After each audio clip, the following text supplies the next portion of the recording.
Hello guys, welcome to youth competition time. आशा करते हैं आप लोग सब स्वस्थ होंगे और अपनी तैयारी में बहुत अच्छे से लगे होंगे।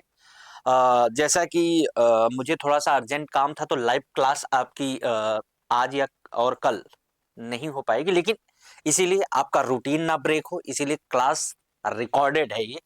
लेकिन आपको एज अ लाइव की तरह ट्रीट करना है। जिस तरीके से क्वेश्चनों का आंसर आप क्लास में देते हैं उसी तरीके से क्वेश्चन को मैं टाइम दूंगा, आप उसको सॉल्व करके अपना आंसर जरूर मिलाइएगा। और I hope basic thermodynamics, first law of thermodynamics, second law of thermodynamics आपको बहुत अच्छे से क्लियर हो गया होगा। और कल 10 तारीख हो जाएगी और ये आपका ऑफर भी खत्म होने वाला है। मैं फिर से एक बार बता रहा हूं, ये लास्ट डे बचा हुआ है आपका। तो जिसको, और मैं ये बात क्लियर कर दूं फिर से कि ऐसा नहीं है सर कि ये सिर्फ पॉलिटेक्निक लेक्चरार के लिए है। आप अगर किसी स्टेट में, किसी भी स्टेट में आप अगर एई की तैयारी कर रहे हैं, असिस्टेंट प्रोफेसर की तैयारी कर रहे हैं, सुपरिटेंडेंट की तैयारी कर रहे हैं, लेक्चरार की तैयारी कर रहे हैं, तो ये जो बैच है आपके लिए बहुत ज्यादा इंपॉर्टेंट है। मैं इस बात को बहुत प्रेशराइज करके बोलता हूं क्योंकि आपको पता है सर, ये जो बुक है आपके लिए, मैंने पहले ही बोला है, अगर आपको एई का एग्जाम निकालना है, अगर आपको पॉलिटेक्निक लेक्चरार का एग्जाम निकालना है, तो ये जो बुक है आपके पास, ये लगी होनी चाहिए, ये आपके पास होनी चाहिए। सबसे पहले ये बुक ऑर्डर कर लीजिए। और काफी बच्चों के पास ये इतनी फेमस बुक हो चुकी है कि काफी बच्चों के पास होगी, काफी बच्चों के पास होगी। अगर आप इसके अलावा सर लेटेस्ट क्वेश्चनों की प्रैक्टिस करना चाहते हैं तो ये आपका नया है सर। पॉलिटेक्निक लेक्चरार के लिए इसमें 2025 के क्वेश्चन भी इंक्लूड किए गए हैं, मतलब इन्हीं की समरी बना दी गई है। लेकिन आपके लिए ये बुक दोनों बहुत इंपॉर्टेंट रहने वाले हैं इसमें। और हम क्या कर रहे हैं सर, देखिए, इन पूरे क्वेश्चनों को एक साथ कराना, तीनों बुक को मिला करके, गेट ईएससी मिला करके तीनों बुक को क्वेश्चन को करा पाना इंपॉसिबल है। वो बाद में करेंगे, उस पर काम चल रहा है, एक एक क्वेश्चन को सॉल्व कराएंगे। अभी फिलहाल जो एग्जाम है उसके लिए आपको क्या होगा sir, best question, repeated question video solution में नहीं होंगे, एक एक कॉन्सेप्ट वाले क्वेश्चन। अगर उनको आप पढ़ ले रहे हो तो ये बुक आप लगाओ, उसमें किसी भी प्रकार की प्रॉब्लम नहीं होगी, इसकी गारंटी मेरी है। समझ में आ रही बात? एक एक क्वेश्चन आपको लगाना है, बुक आपके पास होनी चाहिए, ये बुक लगी होनी चाहिए। मैं तो यही बोल रहा हूं कि 2 बार लगी होनी चाहिए, लेकिन पॉसिबल नहीं क्योंकि कोई नंबर ऑफ क्वेश्चन ज्यादा है। तो कम से कम आपको 1 बार लगी होनी चाहिए और आप साथ में ही लगाते चलिए ताकि डाउट आपको आए तो क्लास में ही डिस्कस हो जाए वो सारे डाउट। तो अब मैं फिर से एक बार बता दूं भाई, और ये मैं फिर से बता दूं, अभी तक थर्मोडायनेमिक्स की जितनी भी क्लासेस ले रहा था मैं, यूट्यूब पे फ्री थी वो, लेकिन इसके बाद सर वो कहां चली जाएंगी, अब योद्धा बैच में। एंट्रोपी के बाद हम इस क्लास को सीधे से योद्धा बैच में पढ़ाएंगे भाई, क्योंकि अब टाइम भी नहीं रह गया और लाइव क्लास में टाइम ज्यादा लगता है, समझ रहे हो। आपको तो क्वेश्चन को भी खींचना है। पॉलिटेक्निक लेक्चरर का एग्जाम भी आई होप मार्च के लास्ट वीक में हो जाएगा, तो भाई बहुत ज्यादा है सिलेबस, आपको पता है, तो क्वेश्चन को बहुत तेजी से कराना पड़ेगा। तो एंट्रोपी के बाद मैं बंद कर दूंगा इसको। उसके बाद हाँ, लाइव तो आएंगे, यूट्यूब पे कुछ ना कुछ तो चलता रहेगा। जैसे यूट्यूब पे सर पॉलिटेक्निक लेक्चरर का पेपर सॉल्व कराएंगे 2021 का, उसके बाद सर एई के पेपर सॉल्व कराएंगे जो मेंस का 2025 में हुआ है। तो कुछ ना कुछ पेपर वाइज यूट्यूब पे चलता रहेगा। लेकिन आपके लिए ऑफर, ये कल लास्ट डेट है, इसलिए जो बच्चे चाहते हैं सर कि हमको एई बनना है, हमको पॉलिटेक्निक लेक्चरर बनना है, तो ये बैच आप ज्वाइन कर सकते हैं। इस बात का फोकस इसलिए मैं कर रहा हूं क्योंकि लास्ट डेट है कल। तो जो चाहते हैं सर वो ज्वाइन कर सकते हैं, नहीं फिर आपको ये मिलेगा 799 में, फिर बाद में मत कहिएगा। चलिए, तो सर हम लोगों चल रहा था sir second law of thermodynamics. I hope second law of thermodynamics के खूब ढेर सारे क्वेश्चन, अच्छे क्वेश्चन हम लोगों ने सर प्रैक्टिस कर लिए हैं। अब हमको सर इसमें किसी भी प्रकार की कोई तकलीफ हमको नहीं है। अब बात करते हैं सर एंट्रोपी की। एंट्रोपी के बारे में सर आपने कल हमको 2-3 बातें बताई थी सर इसमें एंट्रोपी में। पहली तो आपने क्या बताई थी सर, एंट्रोपी क्या बताता है सर, इरिवर्सिबिलिटी को बताता है, measurement of randomness, measurement of disorderness को बताता है हमारा एंट्रोपी। और एंट्रोपी प्रिंसिपल का डिस्कस किया था कि सर जो यूनिवर्स की एंट्रोपी है sir can never be negative, negative नहीं हो सकती, ऑलवेज क्या होगी सर, अगर डेल्टा एस यूनिवर्स की बात हम कर रहे हैं सर, तो यूनिवर्स में हमेशा सर जो एंट्रोपी होगी सर वो always greater than equals to 0 होगी, निगेटिव नहीं होगी। फिर हम लोगों ने सर एंट्रोपी को सिस्टम और सराउंडिंग यूनिवर्स को आपको पता है सर सिस्टम की एंट्रोपी और सराउंडिंग की बात करते हैं। फिर रिवर्सिबल प्रोसेस के लिए बात किया था, तो वहां पे देखा था सर कि जो हमारी यूनिवर्स होता है सर वो सिस्टम प्लस सराउंडिंग होता है, और सिस्टम में भी सर इंटरनल इरिवर्सिबिलिटी और एक्सटर्नल इरिवर्सिबिलिटी से के कारण एंट्रोपी आती है। तो रिवर्सिबल प्रोसेस के बारे में जब बात की थी तो सर एस जनरेशन जिनको हम एंट्रोपी किसके रिस्पेक्ट में सर जो हमारी इंटरनल इरिवर्सिबिलिटी है उसकी वजह से सर जीरो हो जाता है रिवर्सिबल प्रोसेस में। तो फिर वो किस पे डिपेंड करता है सर एक्सटर्नल इरिवर्सिबिलिटी या एक्सटर्नल एंट्रोपी पे, जिसका वैल्यू क्या होता है sir D Q by T. यानी अगर हीट ऐड कर रहे हो तो भाई बढ़ रही है, हीट रिजेक्ट कर रहे हो तो एंट्रोपी डिक्रीज कर रही है, और एडियाबैटिक प्रोसेस है तो सर एंट्रोपी जीरो है। मतलब आप ये बोल सकते हो सर कि एंट्रोपी की वैल्यू नेगेटिव, पॉजिटिव और जीरो तीनों हो सकती है।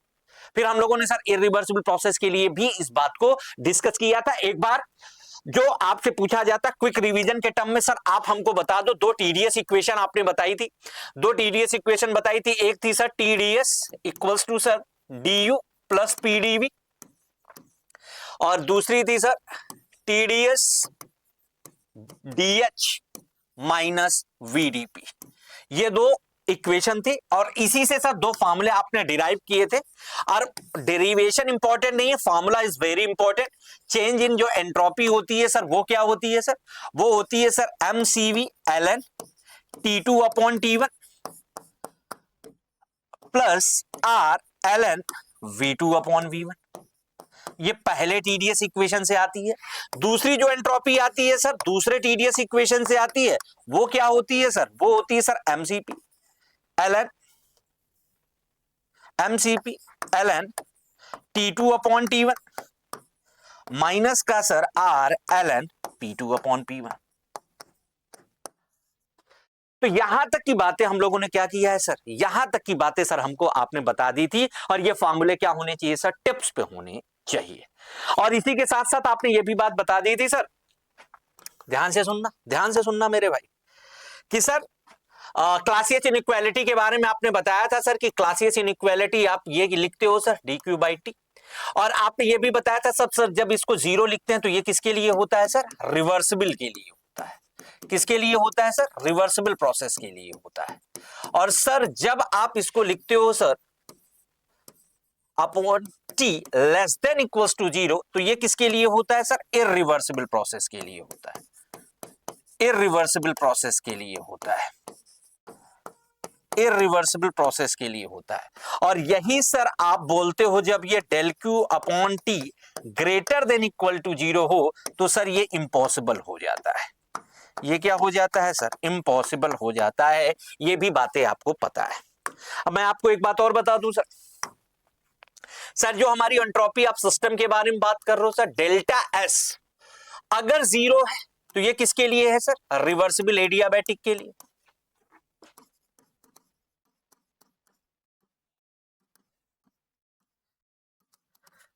ठीक बात है। दूसरा सर, दूसरी बात क्या थी सर, अगर delta S greater than equals to zero है तो ये किसके लिए है सर, इरिवर्सिबल के लिए है।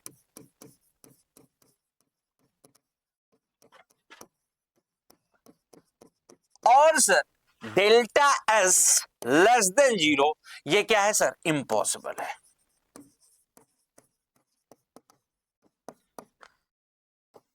तो ये सारी बातें आपको क्या होनी चाहिए सर, ये सारी की सारी बातें आपको क्या होनी चाहिए सर, ध्यान होनी चाहिए। ठीक है, यहां तक आई होप किसी भी प्रकार की कोई समस्या आपको नहीं होगी। ठीक है, चलिए अब क्वेश्चन ले लेते हैं भाई। अब चलते हैं सर क्वेश्चन की शुरुआत में। इतने फॉर्मूले आपके क्या होने चाहिए सर, टिप्स पे होने चाहिए। चलो बताओ भाई, देखो कितनी बार ये आया हुआ है, कितनी बार ये आया हुआ है, बताइए बताइए भाई। बोल रहा है sir the condition for reversibility of a cyclist. तो आपको आई होप ये पता होगा सर, क्लासियस इनइक्वालिटी के बारे में जब हम बात करते हैं तो यहां पे ये हम लोगों ने पढ़ा है क्लासियस इनइक्वालिटी के बारे में। तो हम लोगों ने पढ़ा था सर किसके लिए, हमसे किसके बारे में पूछ रहा है सर, रिवर्सिबिलिटी के बारे में पूछ रहा है। तो आपको पता है सर रिवर्सिबिलिटी के बारे में आपको पता है सर कि क्या डेल क्यू अपॉन टी क्या होता है सर, रिवर्सिबल के लिए सर ये तो जीरो होता है। ये क्या होता है सर, जीरो होता है। यानी कौन सा ऑप्शन हमारा करेक्ट हो जाएगा sir, C option is the right answer, C option is the right answer, C option is the right option. I hope इसमें किसी भी प्रकार की कोई समस्या आपको नहीं होगी। सर अगर ये बोले ये किसके लिए है सर? तो आपने बताया था सर ये इरिवर्सिबल के लिए, इरिवर्सिबल के लिए। और ये क्या है सर? ये तो पॉसिबल ही नहीं है सर, इम्पॉसिबल है, इम्पॉसिबल है। समझ में आ गई बात ये? चलो नेक्स्ट आ जाओ। क्या बोला sir? The value of del Q upon T for irreversible processes. देखो गेट में भी आया है, ईएससी में भी आया है, 2 बार आया है, एपीएससी पॉलिटेक्निक लेक्चर आर में भी आया है, जेपीएससी एई में आया है, डब्ल्यूपीएससी एई में आया है, गुजरात पीएससी एई में आया है। समझ में आ रही बात? तो ये बोल रहा है सर कि इरिवर्सिबल, तो आपको पता है सर, अभी आपने देखा कि सर ये कितना होगा सर, ये कितना होगा? अरे बताओ ये कितना होगा sir? C option is the right answer, C option is the right answer. Correct है, बताइए करेक्ट है। यहां तक किसी भी प्रकार की कोई दिक्कत? यहां तक किसी भी प्रकार की कोई दिक्कत आई होप नहीं होगी। चलो बताओ भाई, गेट में आया है बीपीएससी यूपीपीएससी और आरपीएससी लेक्चर आर, बताओ। बोल रहा है sir an ideal gas of mass m temperature T1 undergoes a reversible isothermal process from an initial pressure P1 to final pressure P2. The heat loss during the process is Q. The entropy change delta S of the gases.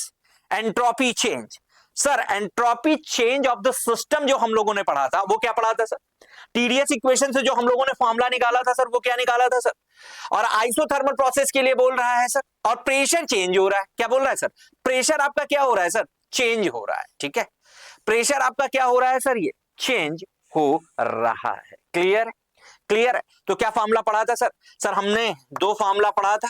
एक तो पढ़ा था sir DS equals to, यही class में याद होगा मेरे भाई, M C V sir L N T two upon T one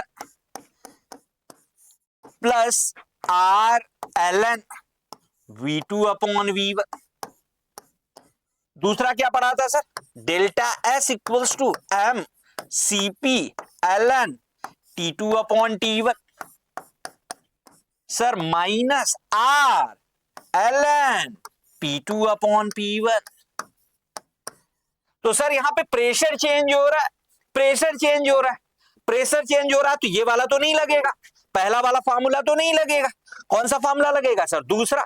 और दूसरे वाले में भी क्या बोल दिया है सर? Isothermal process. क्या बोला? आइसोथर्मल प्रोसेस मींस क्या है सर? कि T1 इक्वल्स टू क्या हो गया सर? T2 के। अगर T1 T2 के बराबर हो गया तो ये ln1 आ जाएगा, और ln1 आया तो ये वैल्यू क्या हुई सर? 0। ये वैल्यू क्या हो गई सर? 0। यानी जो एंट्रोपी आया सर, जो एंट्रोपी आया डेल्टा एस जो सिस्टम का आया, वो सर आया माइनस का mr ln क्या sir? P2 upon P1। Sir एक बात हम देख रहे हैं सर, माइनस तो कहीं लगा ही नहीं है। अरे यहां माइनस आ रहा है, माइनस तो किसी ऑप्शन में है ही नहीं। और आपने देखा सर जल्दीबाजी में आपने आंसर क्या टिक किया सर? ए। और आप आके गिनोगे सर कि हमको तो 3 मार्क्स मिल जाएंगे, और वहां पे आप निगेटिव 1 लेके चले जाओगे, क्योंकि यहां पे तो सर माइनस है, और माइनस है तो क्या होता है सर?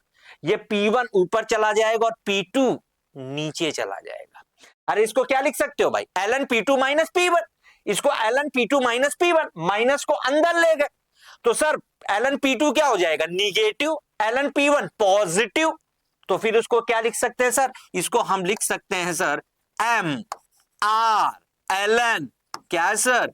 P1 upon P2। यानी आंसर क्या होगा sir? Answer is B, answer is B, यानी sir B option is the right. Question को ढंग से पढ़ना, कि ऑप्शन ढंग की निगाह की होनी चाहिए। समझ में आ रही बात? है समझ में आ रही? अगर यहां पे सर माइनस साइन लगा होता तब तो सर ये ऑप्शन हो जाता, लेकिन अगर माइनस साइन नहीं लगा है तो इसका मतलब ऑप्शन हमारा कौन सा करेक्ट है sir? B option is the right answer, B option is the right answer. ठीक बात है? अरे क्लियर है कि नहीं क्लियर है भाई? क्लियर है कि नहीं क्लियर है? आई होप इसमें किसी भी प्रकार की कोई दिक्कत आपको नहीं होगी। आगे चलें, आगे चलें, चलो भाई नेक्स्ट आ जाओ। क्या बोल रहा है सर, बताइए क्या बोल रहा है सर? बोल रहा है सर हमसे the increase in entropy of a system represent, जो इंक्रीज इन एंट्रोपी होती है सिस्टम की वो हमको क्या बताती है? Increase in availability of energy, increase in temperature, decrease in pressure या डिग्रेडेशन ऑफ एनर्जी। तो आपको क्या बताया था सर, जो एंट्रोपी होती है वो हमारी क्या होती है सर? वो हमारी क्या होती है सर? डिग्रेडेशन ऑफ एनर्जी को बताती है। Measurement of randomness, measurement of disorderness, यानी आंसर आपका कौन सा करेक्ट हो जाएगा sir? C option is the right answer. C option is the right answer. कोई डाउट इसमें? किसी भी प्रकार का कोई डाउट हो तो बताओ भाई। आई होप इसमें किसी भी प्रकार का कोई डाउट नहीं होगा। चलो भाई, चलिए भैया बताइए, when two gases suddenly mix up with each other then resultant entropy of the system will, अगर दो गैसों को मिला दिया जाए, when two gas suddenly mix up with each other then resultant entropy of the system will be, अगर दो gases को सडनली मिक्स कर दिया जाए तो रिजल्टेंट की एंट्रोपी क्या हो जाएगी? डिक्रीज कर जाएगी, रिमेन सेम कर जाएगी, इंक्रीज कर जाएगी, में increase of decrease depending upon the initial value. कौन सा आंसर आपका होगा सर? बताइए कौन सा आंसर आपका होगा? बताइए बताइए भाई, कौन सा आंसर आपका राइट होगा? आई होप आंसर आपने मिला लिया होगा, आपने आंसर दे दिया होगा। क्या होगा सर? आपने ये बताया था सर कि जो हमारी एंट्रोपी होती है सर वो कितना रैंडमनेस है, कितना डिसऑर्डरनेस है उसको मेजर करता है।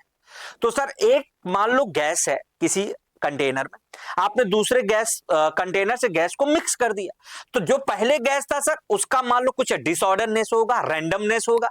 लेकिन सर जब आपने दूसरे वाले कंटेनर से भी गैस को जब मिक्स किया तो सर रैंडमनेस बढ़ जाएगी, गैस की डिसऑर्डरनेस बढ़ जाएगी, और जैसे ही रैंडमनेस बढ़ी, डिसऑर्डरनेस बढ़ी, तो आपने डिफिनेशन ही एंट्रोपी की यही बताया था सर कि एंट्रोपी क्या मेजरमेंट करता है सर? Randomness, disorderness. तो जब रैंडमनेस और डिसऑर्डरनेस बढ़ जा रही है तो हमारी सर एंट्रोपी क्या हो जाएगी सर? इंक्रीज कर जाएगी। यानी सर कौन सा ऑप्शन करेक्ट है sir? C is the right answer. C is the right answer. चलो next, area under TS diagram represent. ये तो बहुत बहुत पता होगा भाई, बहुत पता होगा सर। जैसे आपने बताया था सर पीवी क्या बताता है सर? पीवी आपका बताता था सर वर्क बताता था, तो टीएस क्या बताएगा सर? टीएस आपका बताएगा सर हीट।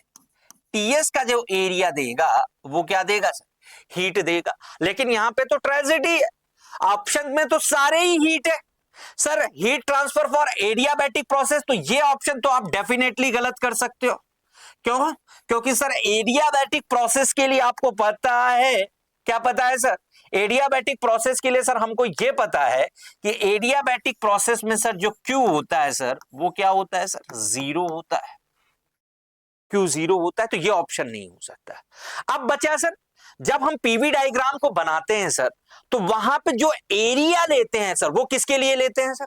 वो हम लोग लेते हैं किसके लिए सर? रिवर्सिबल प्रोसेस का। किसके लिए सर? रिवर्सिबल प्रोसेस का। क्यों? क्योंकि आपने एरिया कभी ऐसे देखा है क्या?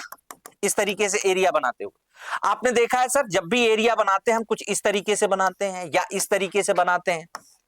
और आपको पता है सर रिवर्सिबल प्रोसेस को कॉन्टिन्यूअस लाइन से दिखाते हैं और इररिवर्सिबल प्रोसेस को क्या दिखाते हैं सर? इररिवर्सिबल प्रोसेस को सर हम डॉटेड लाइन से दिखाते हैं।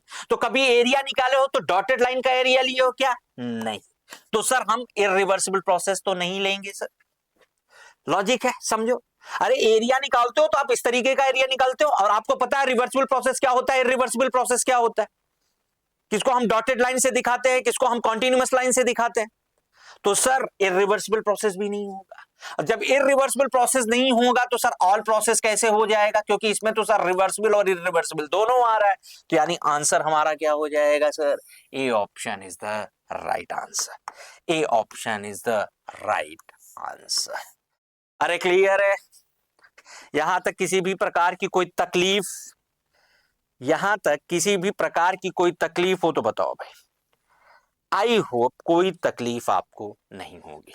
यही सब क्वेश्चन पूछेगा। आपको लग रहा होगा सर बहुत सिंपल क्वेश्चन है। सिंपल भी आते हैं, टफ भी आते हैं। थर्मोडायनेमिक्स से जनरली आप क्वेश्चन कर ले जाओगे अगर आपको सारी बातें पता है। थोड़ा बहुत क्वेश्चन प्योर सब्सटेंस का आपको फंसा सकता है, आपको मोलियर डायग्राम से क्वेश्चन फंसा सकता है। बाकी first law of thermodynamics, zeroth law, अगर इसके बारे में आपने ढंग से पढ़ा है तो क्वेश्चन में आप फंसोगे नहीं, बशर्ते आपको फॉर्मूले की प्रैक्टिस होनी चाहिए। अब स्टेडी फ्लो एनर्जी इक्वेशन का अजम्पशन आपको ध्यान से पता होना चाहिए। समझ रहे हो? आपको सारे थर्मोमीटर के बारे में आपको पता होना चाहिए। ठीक है, कैसे डिग्री सेल्सियस से फ़ारेनहाइट में चेंज कर, अब ये सब सारी बातों की और क्वेश्चनों की प्रैक्टिस होगी तो इससे क्वेश्चन आप थर्मोडायनेमिक्स के क्वेश्चन कभी गलत नहीं करोगे। ठीक है, क्लियर? चलो चलो भाई नेक्स्ट क्वेश्चन आ जाओ। क्या बोला सर? गेट 1997 इसरो में भी आया है, असिस्टेंट वर्कशॉप सुपरिटेंडेंट में भी आया है। क्या बोल रहा है sir? A system undergoes A state change from 1 to 2, 1 से 2 में चेंज हो रहा है सर। बिल्कुल सही बात है। According to the second law of thermodynamics, for the process to be feasible, ठीक है, process feasible, the entropy change S2 minus S1 of the system क्या होगा? किसकी बात किया है सर? सिस्टम की, सिस्टम की बातें की है सर। अब आपका दिमाग की बत्ती क्या होनी चाहिए सर? जलनी चाहिए, जलनी चाहिए, जलनी चाहिए। क्यों? क्योंकि सर एंट्रोपी में तो बताए ही है सर, एंट्रोपी में तो बताए ही है सर। मैंने आपको जब एंट्रोपी बता रहा था यहां पे, तो इस पे मैंने 2 केस बताए थे सर कि सर जो यूनिवर्स की एंट्रोपी होती है, अब कितने लोग को ये ध्यान है वो तो आप बताओ सर। वो आपने बताया था सर, सिस्टम प्लस सराउंडिंग आपने बताया था। ठीक है, फिर आपने जब sir system change in entropy system की बात की थी, तब आपने ये बताया था सर कि सर इंटरनल इरिवर्सिबिलिटी और प्लस एक्सटर्नल इरिवर्सिबिलिटी, और इसी को आपने क्या बोल दिया था सर? S generation. और आपने बताया था सर कि इसी में केस बनाए थे आपने। केस 1, जब सर आपने रिवर्सिबल की बातें की थी, और रिवर्सिबल की बातें की थी तो आपने बताया था सर कि रिवर्सिबल प्रोसेस के लिए सर जो इंटरनल इरिवर्सिबिलिटी वो 0 होता है, यानी एस जनरेशन क्या होता है सर? 0 हो जाता है। और एस जनरेशन जब 0 हो जाता है तो जब आप सर एक्सटर्नल की बात करोगे तो एक्सटर्नल के लिए जो एंट्रोपी हमारी आई थी सर एक्सटर्नल इरिवर्सिबिलिटी के लिए, तो वो आपने बताया था सर वो क्या था sir? Del Q upon T. और आपने ये बताया था सर अगर प्रोसेस एडियाबैटिक है तो क्यू 0 हो जाएगा। बिल्कुल सही बात है। अगर सिस्टम में हीट सप्लाई हो रही है तो सर क्यू क्या होगा सर? पॉजिटिव हो जाएगा। और अगर सर सिस्टम से हीट निकल रही है, लॉस हो रहा है, तो क्यू को क्या बताया था सर? आपने निगेटिव बताया था। और जैसे जैसे क्यू की वैल्यू यहां पे रखते जाओगे उसी तरीके से हमारी एंट्रोपी ऑफ द सिस्टम भी 0, पॉजिटिव, निगेटिव तीनों हो सकती है। तीनों हो सकती है कि नहीं हो सकती है, ये बताया था मैंने। और मैंने बताया था कि ये क्वेश्चन पूछा भी जाता है। तो आपको क्या करना है सर? आंसर हमारा सर हमको तो तीनों वैल्यू मिल सकती है ना, हमको तो सर तीनों, इसीलिए सर क्या लिखा है? Can be. क्या लिखा है sir? Can be, positive, negative and 0, और यही होगा sir answer. D answer is the right, D answer is the right. Clear? Clear है ये बात? आई होप इसमें किसी भी प्रकार की कोई समस्या आपको नहीं होगी। चलिए, a process A is irreversible and adiabatic process, B is a reversible and adiabatic process. The entropy change in process A and B respectively are. बताइए अच्छा क्वेश्चन है, अच्छा क्वेश्चन है। आंसर दीजिए इसका, आंसर दीजिए, आंसर दीजिए। कौन सा आंसर आपका क्या हो जाएगा सर? करेक्ट हो जाएगा।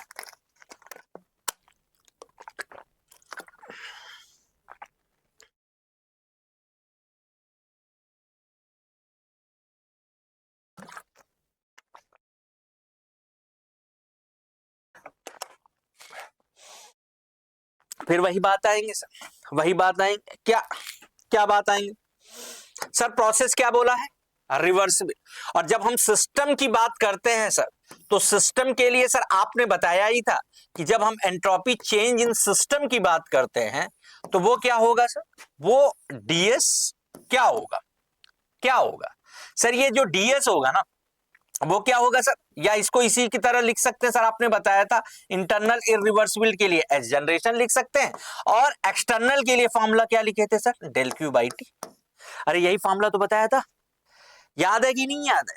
याद है कि नहीं याद है बताइए, ये बातें बताई थी। और पहला प्रोसेस क्या है सर? इरिवर्सिबल प्रोसेस है। Process A is what? Irreversible process. Sir अगर ये तो हमने लिखा था सर किसके लिए? अगर प्रोसेस क्या था सर? इरिवर्सिबल था। प्रोसेस हमारा क्या था सर? इरिवर्सिबल था, इरिवर्सिबल था।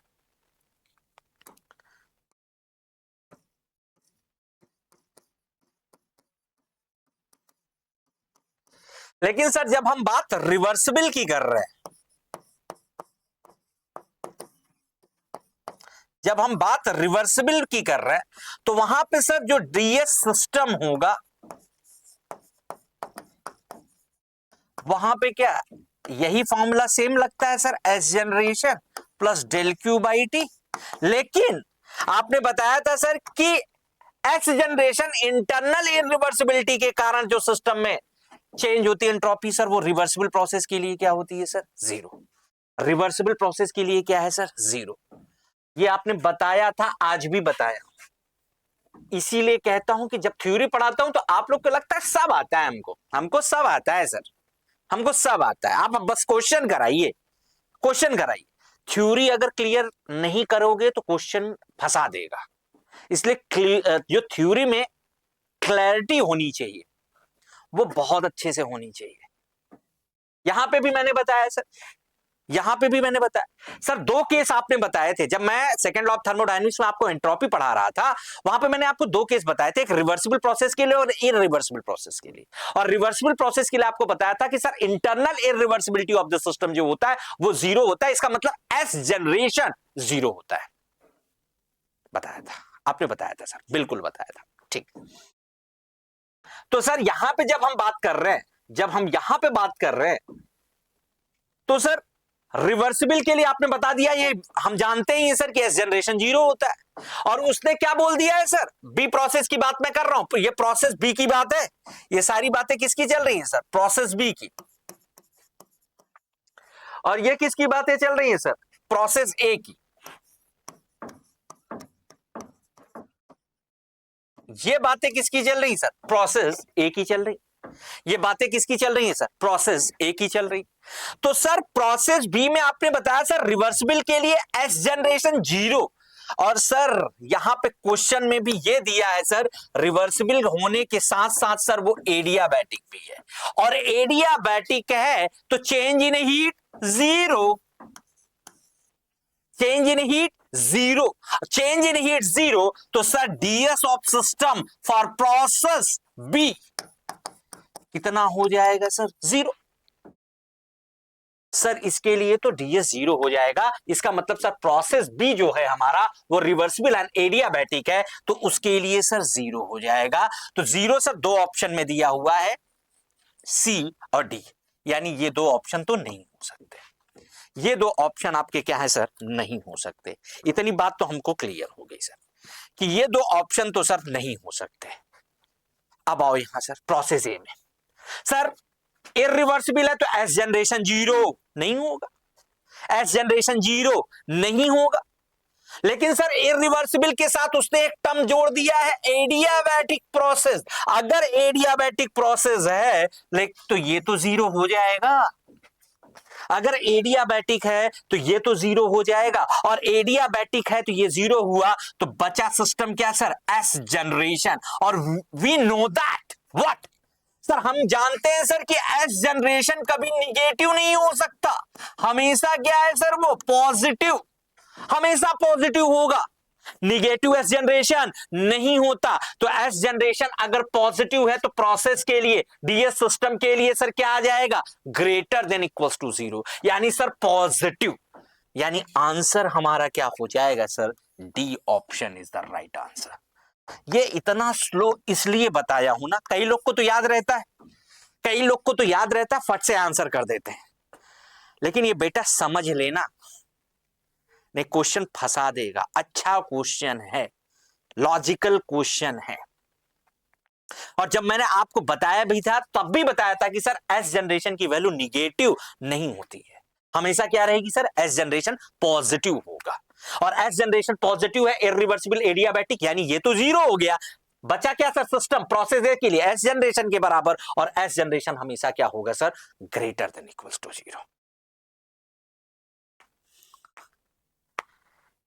देखो ऐसे क्वेश्चन को ले आया ना, अगर यहां पे आपको क्लिक कर गया, चीजें समझ में आ गई ना, पूरा चैप्टर लगा लेना, पूरा चैप्टर, कोई फर्क नहीं पड़ेगा अगर क्लियरिटी है तो।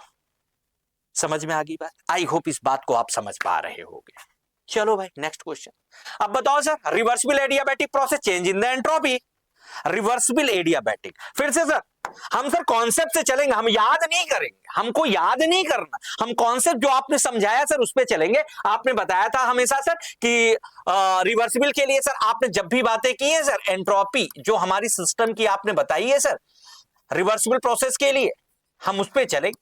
आपने बताया था सर कि सिस्टम के लिए जब आप लिखते थे तो आपने बताया था सर कि S generation plus sir del Q by T, और इसी पे दो केस बताया था, एक रिवर्सिबल प्रोसेस के लिए, एक इरिवर्सिबल प्रोसेस के लिए। आपने रिवर्सिबल प्रोसेस के लिए क्या बोल दिया सर, यहां पे रिवर्सिबल, रिवर्सिबल के लिए हमेशा आपने बताया सर कि एस जनरेशन की वैल्यू क्या होती, जीरो। अगर उसने एडियाबैटिक नहीं बोलता तो ये टर्म रहता, अगर एडियाबैटिक बोल रहा है तो सर चेंज इन हीट भी क्या होगी सर, जीरो। अगर ये दोनों जीरो है तो सिस्टम की एंट्रोपी क्या हो जाएगी सर, जीरो। समझ के समझ के समझ के जीरो पता होनी चाहिए। अगर समझ के आप कर रहे हो ना तो प्रॉब्लम नहीं है, तो प्रॉब्लम नहीं है। समझ में आ गई बात? कैसे जीरो हो रहा है सर ने बताया है भाई, इंटरनल इरिवर्सिबिलिटी कि जब हम बात करते हैं सर रिवर्सिबल में तो वो जीरो होता है, और यहां पे एडियाबैटिक बोल ही दिया, एडियाबैटिक जीरो तो जीरो। आई होप इसको आप फील कर पा रहे होगे, इसको आप समझ पा रहे होगे कि कैसे सर जीरो आ रहा है। एक क्या होता है सर, एक तो आपने सर यहां पे जो बताया है, लो ये रट लिए हैं, यही तो लिखा है सर, रिवर्सिबल एडियाबैटिक के लिए ये जीरो है, ये इरिवर्सिबल प्रोसेस के लिए सर ये ग्रेटर देन जीरो, और ये सर निगेटिव हो ही नहीं सकता, इम्पॉसिबल है। याद कर लिए, अरे ये कैसे है ये भी तो पता होना चाहिए, ताकि लॉजिक आप पता कर पाओ। चलो चलो मेरे भाई चलो, हाँ अब आओ फिर से चेक करते हैं आपकी कि आपने कितना समझा है, आपने कितना समझा है वो ये इस क्वेश्चन में चेक हो जाएगा। क्या बोल रहा है sir, when a system undergoes a process such that del q upon t equals to zero, entropy greater than zero, entropy is what, greater than zero. और एंट्रोपी अगर ग्रेटर देन जीरो है, entropy अगर क्या है sir, greater than zero है, तो क्या होगा, isothermal, reversible adiabatic, irreversible adiabatic या आइसोबैरिक। सर हमको आपने दिखाया ग्रेटर देन जीरो, ये किसके लिए होता है सर, इरिवर्सिबल के लिए। ये किसके लिए होता है, इरिवर्सिबल के लिए। और ये क्या है सर, अगर ये चेंज जीरो है तो इसका मतलब सर एडियाबैटिक तो 101% है। आपने बताया था sir delta is greater than zero, irreversible के लिए, चेंज इन हीट एडियाबैटिक के लिए, तो answer is sir irreversible adiabatic, खत्म। खत्म, मामला समझ में आ गया होगा। अब ऐसे क्वेश्चनों में गलती आप नहीं करोगे, ये मैं उम्मीद कर सकता हूं आपसे। अब मैं आपसे ये उम्मीद कर सकता हूं कि ऐसे क्वेश्चनों में आपकी गलती नहीं होगी। देखो, थर्मोडायनेमिक्स में क्या होता है कि एंट्रोपी के क्वेश्चन जनरली कर नहीं पाते लड़के। अंडरस्टैंडिंग बनाना, एक होता है कि सर ने याद कर लो, बहुत अच्छा बात है, बहुत अच्छी बात है सर कि ये आपने बता दिया है, इससे भी क्वेश्चन हो जाएगा। बता दिए सर, ये तो पता ही है अपने को, ये ग्रेटर देन इक्वल्स टू तब जीरो होगा सर, इरिवर्सिबल एडियाबैटिक प्रोसेस होगा, ये रिवर्सिबल एडियाबैटिक के लिए होगा। लेकिन सर अंडरस्टैंडिंग अगर समझ के करोगे तो वो ज्यादा अच्छी बात है।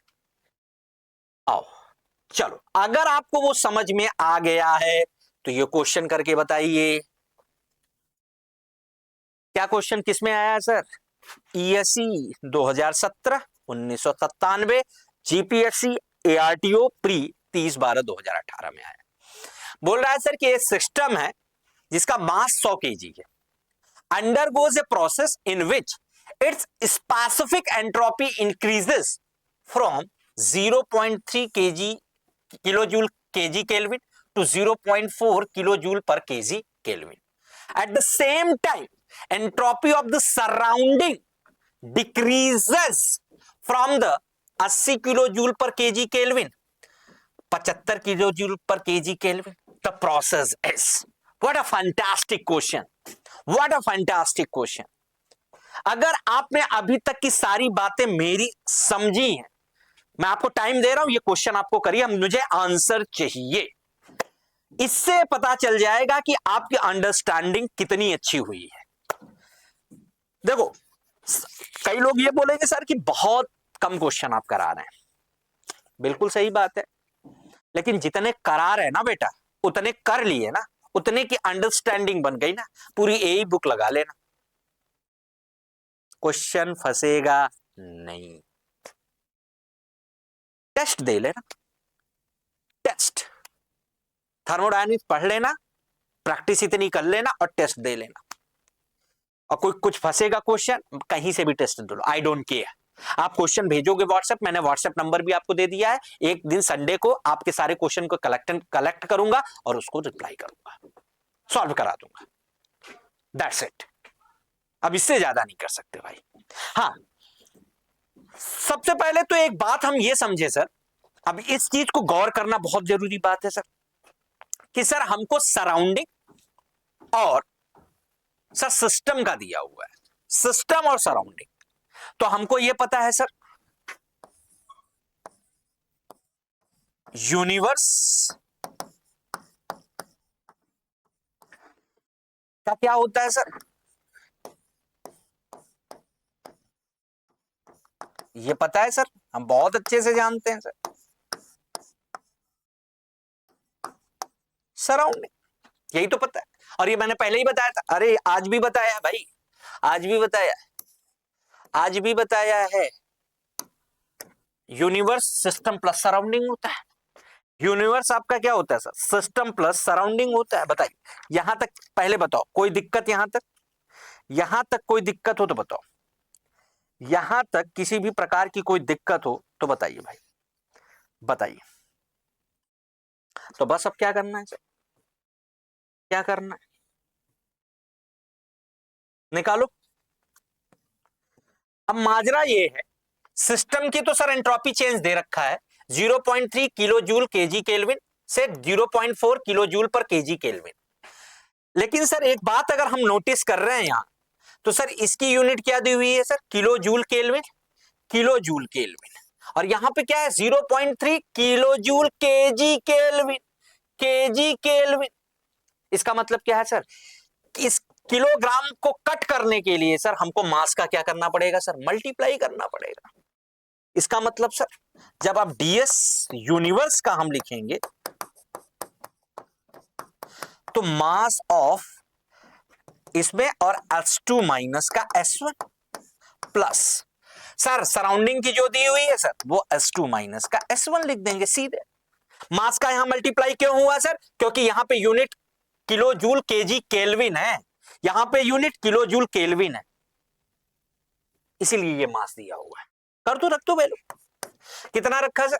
यहां पे हमने रखा सर ये 0.4 से 0.3 घटाया तो यहां आया सर मास की जगह पे 100 और S2 की जगह पे 0.4 रखा, यहां 0.3 रखा तो ये कितना आ गया सर 0.1 प्लस S2 माइनस का S1 सर डिक्रीज कर रहा है, यानी सर S2 की वैल्यू 75 है, इसकी 80 है, तो हमने क्या लिखा सर 75 माइनस का 80। ये वैल्यू कितनी हुई सर? ये वैल्यू कितनी हुई सर? ये हो गई सर 10 और ये घटाओगे तो माइनस का 5, यानी इसकी वैल्यू कितनी आ गई सर 5 आ गई। एंट्रोपी क्या है सर? पॉजिटिव आ रही है। एंट्रोपी अगर पॉजिटिव है तो वो कौन सा प्रोसेस है सर? इररिवर्सिबल प्रोसेस है। वो क्या है सर? Irreversible process. अगर यही जीरो आ जाता सर तो आपने बताया भी है सर कि यूनिवर्स की जो एंट्रोपी ऑफ प्रिंसिपल से आपने बताया भी है सर, वो ये भी बताया कि सर ये जीरो हो सकता है, greater than equals to zero हो सकता है, लेकिन सर निगेटिव नहीं हो सकता है, इम्पॉसिबल है। यूनिवर्स की एंट्रोपी सर निगेटिव नहीं हो सकती। और यहां पे देख रहे हो अगर आप पॉजिटिव आ रहा है तो पॉजिटिव आने का मतलब ये क्या हुआ सर? पॉजिटिव आने का मतलब सर ये प्रोसेस जो है हमारा सर वो क्या है? इररिवर्सिबल प्रोसेस है। हमारा क्या है सर? इररिवर्सिबल प्रोसेस, यानी sir B option is the right answer. B option is the right answer. ठीक, चलो नेक्स्ट आ जाओ। चलो बताओ भैया। हाँ, ये क्वेश्चन भैया इतना अच्छा, इतना प्यारा क्वेश्चन है ना, क्या बताएं। अगर समझ में आ गया तो, नहीं समझ में आया ना तो पल्ले नहीं पड़ेगा, डबल स्टार क्वेश्चन है ये। चलो बताओ इसको, टाइम देता हूं मैं आपको टाइम देता हूं, मैं आपको क्या देता हूं सर? टाइम देता हूं। चलो करो इस क्वेश्चन को।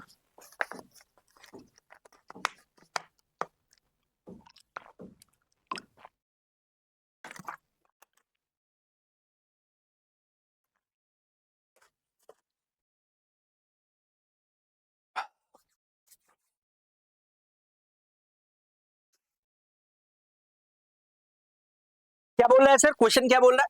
बोल रहा है sir in which of the following situation the entropy change in negative. अपने को एंट्रोपी क्या चाहिए सर? निगेटिव चाहिए। किस प्रोसेस के दौरान आपकी एंट्रोपी निगेटिव होगी? कैसे चेक करें? पहला पहला बोल रहा है सर कि एयर एक्सपेंड कर रहा है isothermally from 6 bar to 3 bar. सही बात है। दूसरा, air is compressed to half of its volume at a constant pressure. At what? Constant pressure. ठीक है, ठीक भाई, ठीक है, बिल्कुल सही बात है। Sir air is supplied with heat at a constant volume till its pressure is doubled. Pressure is what? Doubled, constant volume पे। Sir air expand adiabatically from 6 bar to 3 bar. बताइए। तो सर सबसे पहले पहला चेक करते हैं। Sir isothermally है और 6 बार से 3 बार जा रहा है, तो अपने को तो सर आपने सिस्टम के लिए फॉर्मूला बता ही दिया है सर। सर पहले ऑप्शन को मैं चेक कर रहा हूं, तो आपने बता दिया सर हमको इसमें किसी भी प्रकार की कोई दिक्कत नहीं, क्योंकि हमको फॉर्मूला याद है सर, कि हमको फॉर्मूला याद है सर कि mCp ln T2 upon T1 sir minus R ln P2 upon P1। Formula याद सर। उसने बोल दिया है आइसोथर्मल प्रोसेस है, तो आइसोथर्मल प्रोसेस है तो ये जीरो है। उसने बोला है भाई आइसोथर्मल है, आइसोथर्मल तो ये तो जीरो हो गया। तो जीएस जो हमारा आया वो आ गया सर माइनस का R ln P2 upon P1। अब आ जाते हैं सर, P2 कितना है भाई? P2 कितना है सर? 3 बार है। P2 कितना है? 3। और P1 कितना है? 6। 6 बार से 3 बार जा रहा है ना, तो P1 6 बार है, P2 3 बार है, रख दो वैल्यू। तो सर हमने यहां पे रखा माइनस आर ln P2 की वैल्यू कितनी है सर? P2 की वैल्यू है सर 3 बार, और P1 की वैल्यू कितनी है? 6। सर ये क्या हुआ सर? 2। सर 1/2 है, 1/2 है, तो सर ये 2 ऊपर जाएगा तो कितना हो जाएगा? ध्यान से देखो, माइनस आर ln सर ये 2 ऊपर जाएगा तो क्या हो जाएगा, 2 की पावर -1, और आपको ln की प्रॉपर्टी पता है, -1 पहले आ जाएगा, तो सर तो ये r ln2 आ गया। यानी इसकी वैल्यू तो क्या आ गई सर, पहले वाले ऑप्शन की वैल्यू क्या आ गई सर, पहले वाले ऑप्शन की वैल्यू तो सर पॉजिटिव आ गई। पहले वाली पहले वाली पहले वाली ऑप्शन की वैल्यू तो पॉजिटिव आ गई, यानी सर पहला ऑप्शन तो नहीं होगा। दूसरा sir, air is compressed to half of its volume at a constant pressure, ये कैसे बताएं सर, इसका तो कोई फॉर्मूला ही नहीं बताया। सर कांस्टेंट टेम्परेचर होता तो हम निकाल लेते, 2 फॉर्मूले हमें याद है, लेकिन सर यहां तो कांस्टेंट प्रेशर है। फंस गए सर, फंस गए। जब आपको प्रूवमेंट करा रहा था मैं टीडीएस इक्वेशन में, तो एक इक्वेशन जानबूझ के आपको नहीं बताई थी। वो कौन सी इक्वेशन, वो कौन सी इक्वेशन, ध्यान से सुनना, ध्यान से सुनना, ध्यान से, इसीलिए बोल रहा हूं ना, एक एक चीज खोल के रख देंगे भाई। सर यहां तो ये हम कर लिए क्योंकि आइसोथर्मल दिया था सर, हमने पता कर लिया, लेकिन उसने तो बोल दिया सर ये कांस्टेंट प्रेशर है। अब कैसे ये बताएं कि ये निगेटिव है कि पॉजिटिव है, कैसे फाइंड आउट करें, उसके लिए ध्यान से सुनना, ध्यान से सुनना सर। ऑप्शन 2 के लिए अब यहां पे मामला ध्यान से सुनना सर। आपने सर जो टीडीएस इक्वेशन हमको बताई थी, ये प्रूवमेंट, इसीलिए मैं बोलता हूं ना, हर प्रूवमेंट विकास सर नहीं कराते, जो इंपॉर्टेंट है वो कराएंगे। अब ये इंपॉर्टेंट है, मामला फंस गया, कैसे पता करोगे कि पॉजिटिव आएगा कि निगेटिव आएगा, तो एक फॉर्मूला और होता है। कैसे, आओ, आपको पता है सर टीडीएस इक्वेशन हमारी क्या होती है, आपको बहुत अच्छे से ये पता है सर कि टीडीएस इक्वेशन हमारी क्या होती है सर, बताइए। टीडीएस इक्वेशन हमारी पता है सर हमको,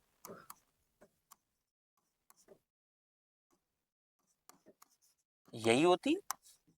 तो इसको हम क्या लिखते हैं सर,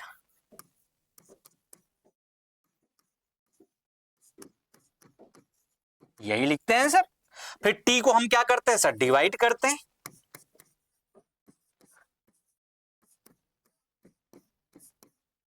और ये क्या है sir, P by T into D, यही तो किया, ये तो सबको पता होगा, यहां तक तो किसी भी प्रकार की कोई दिक्कत है नहीं है सर। अब यहां पे एक बात हम जानते हैं सर, क्या, कि सर जो पीवी होता है ना वो एमआरटी के बराबर होता है, बिल्कुल पता है सर। तो हम P बाई टी की वैल्यू क्या निकाल सकते हैं, बिल्कुल निकाल सकते हैं यहां से सर। P बाई टी की वैल्यू क्या आ जाएगी सर, MR बाई V आ जाएगी, बिल्कुल बात सर। P बाई टी की जगह पे हम क्या रख दें, बिल्कुल रख दीजिए, रख दीजिए भाई। तो जो ds हो जाएगा वो क्या हो जाएगा sir, m cv dt upon t plus P by T की जगह पे हमने क्या रखा सर, MR बाई V और dV। यहां तक किसी भी प्रकार की कोई दिक्कत हो तो बताइए भाई, यहां तक किसी भी प्रकार की कोई भी तकलीफ हो तो आपको बताइए सर। अब एक बात आपने बताई थी, मेयर इक्वेशन, किस किस को याद है, किस किस को याद है मेयर इक्वेशन, आई होप सबको याद होगी। क्या मेयर इक्वेशन क्या कहता है सर, मेयर इक्वेशन बोलता है सर कि आर की जगह पे आप सीपी माइनस सीवी रख सकते हो, आर की जगह पे आप क्या रख सकते हो, दूसरे कलर से लिख दे भाई, आर की जगह पे सर आप बोल सकते हो कि सर सीपी माइनस सीवी रख दो, रख दे रहे हैं सर हम, बिल्कुल रख दे रहे हैं। तो जो डीएस हुआ हमारा वो क्या हुआ sir, M CV D T upon T plus M by V, ठीक है। आर की जगह पे क्या रखा सर, सीपी माइनस का सीवी, सीपी माइनस का सीवी। लग रहा होगा सर क्या प्रूवमेंट करा रहे हैं, प्रूवमेंट क्या करा रहे हैं, इसी क्वेश्चन के लिए प्रूवमेंट करा रहे हैं और कुछ नहीं। ध्यान से, ये पता होना चाहिए, इसीलिए मैं करा रहा हूं। ये सारी बातें क्या होनी चाहिए सर, पता होनी चाहिए। डायरेक्ट 20 से क्वेश्चन पूछ सकता है। अरे समझ में आया, समझ में आया कि नहीं सर। अब यानी यहां पे मैं डीएस अगर लिखना चाहूं तो मैं क्या लिख दूं सर, डीएस को जब मैं लिखूंगा तो यहां मैं ये लिख सकता हूं सर कि M CV D T by T, और यहां sir M by V plus M by V CP, एक मिनट एक मिनट एक मिनट, कुछ आर की जगह यहां डीवी भी तो होगा, तो यहां पे एम बाई वी सीपी, और क्या हो जाएगा सर, ये लिख सकते हैं, ध्यान से देखो भाई, मैं लिख सकता हूं sir M CP DV by V minus M CV DV by V, लिख सकते हैं सर। अब सीवी सीवी को एक साइड लिख लो, तो मैं क्या एंट्रोपी ये लिख सकता हूं sir, DS equals to M Cp dV/V, और यहां पे ये सर प्लस mCv को मैंने कॉमन ले लिया। अब भाई mCv यहां पे भी कॉमन है, यहां पे भी कॉमन, तो मैंने कॉमन जब लिया तो ये बचा क्या सर, dt/t माइनस dV/V। अब क्या करें, यहां तो आने के बाद सर अब क्या करें? सर आपको बहुत अच्छे से पता है क्या, क्या सर को पता है सर? सर को ये पता है सर बहुत अच्छे से, सर को ये पता है बहुत अच्छे से,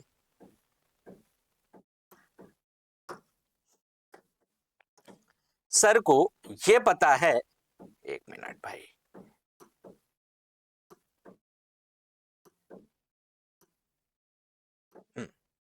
सर को ये बहुत अच्छे से पता है सर कि हमको ये पता है पीवी इक्वल्स टू क्या होता है, PV equals to sir MRT होता है। पीवी इक्वल्स टू क्या होता है सर, एमआरटी होता है। बताओ यहां तक किसी भी प्रकार की कोई दिक्कत? तो अगर इसको डिफरेंशिएट कर दें, हम इसको क्या कर दें सर, डिफरेंशिएट कर दें, इसको क्या कर दो सर, डिफरेंशिएट कर दो। समझ में आ रही बात? तो हम क्या लिखेंगे sir, P DV plus V DP plus equals to sir M R D T. बिल्कुल सर, इसको डिफरेंशिएट कर दिया, ध्यान से सुनते जाओ। और फिर हमने क्या किया सर, एक सर हमने क्या किया सर, हम सब में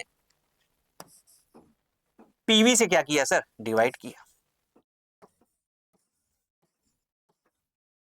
पीवी से क्या कर दिया सर, डिवाइड। ये बात समझ में आई, पीवी से क्या कर दिया सर, डिवाइड कर दिया। पीवी से क्या किया सर, पीवी को हमने किया सर डिवाइड। ध्यान से सुनते जाओ बस।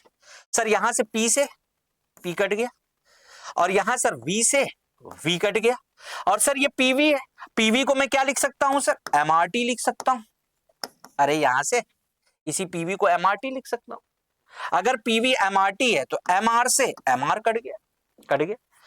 तो सर क्या मैं ये लिख सकता हूं कि सर जो dv अपॉन v आया, dv अपॉन v, ये कलर दिख नहीं रहा है ना, ये कलर दिख नहीं रहा, रुको।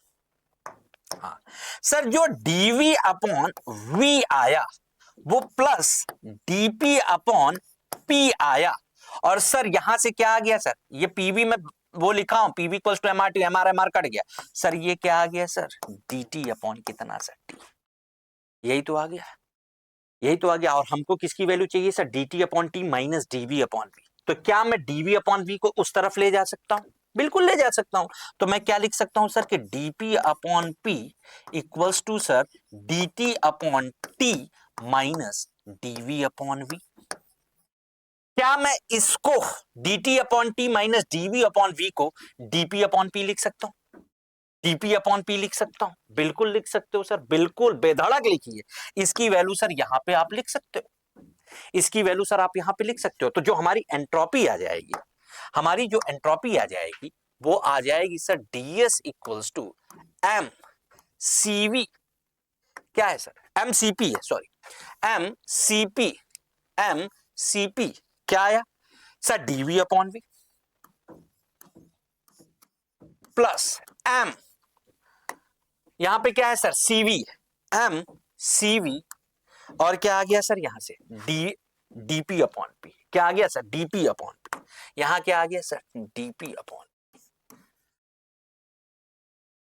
इंपॉर्टेंट फार्मूला, डायरेक्ट एग्जाम में पूछे जाने वाला फार्मूला, डायरेक्ट एग्जाम में पूछे जाने वाला फार्मूला। ये फार्मूला याद होना चाहिए इस क्वेश्चन के लिए भी, और वैसे भी डायरेक्ट आपसे पूछा जाता है। अब इसी को अगर मैं इंटीग्रेट कर दूं, इसी को आप क्या कर दो सर, इंटीग्रेट कर दो, तो इंटीग्रेट कर दोगे तो क्या आ जाएगा सर, एंट्रोपी चेंज जो S2 माइनस S1 आ जाएगा वो आ जाएगा सर एम सीपी ln, क्या आ जाएगा sir, V2 upon V1 plus M CV ln P2 upon P1 आ जाएगा। ये भी फार्मूला आपको याद होना चाहिए। विकास सर वही प्रूवमेंट कराते हैं जो जरूरी है, जरूरी है, ये जरूरी था, समझने के लिए जरूरी था। ये पूछा जा सकता है, ये पूछा जा सकता है, और इसका यूटिलाइजेशन मैं बता दे रहा हूं, अगर ये आप नहीं पढ़े हो ये वाला, तो ये क्वेश्चन कैसे करोगे? बी ऑप्शन को कैसे करोगे आप? बी ऑप्शन को कैसे करोगे आप बताओ? नहीं कर पाओगे बी ऑप्शन को। बी ऑप्शन को आप कर नहीं पाओगे। चलो, अब हमको सर फॉर्मूला पता चल गया है कि सर एक फॉर्मूला ये भी होता है S2 minus S1 equals to M C P L N V2 upon V1 plus M C V L N P2 upon P1। आओ आओ भाई आओ, अब चलते हैं सर सेकंड ऑप्शन। हमको एंट्रोपी बतानी है निगेटिव, और उसने क्या बोल दिया sir, air is compressed half of its volume, half of its volume at a constant pressure. Pressure क्या बोल दिया है सर? कांस्टेंट। तो हमको तो सर अब ऑप्शन बी वाली बात कर रहे हैं, ऑप्शन बी के लिए ये फॉर्मूला प्रूव कराया है। ऑप्शन बी को चेक करते हैं सर, चेक कर लो भाई। चेक करने का मतलब क्या है सर, हमको तो फॉर्मूला पता चल गया है S2 minus S1 equals to sir M क्या था सर, CV ln क्या है MCP होगा ना। एक मिनट, फॉर्मूला था sir MCP ln V2 upon V1 plus MCP CV ln P2 upon P1।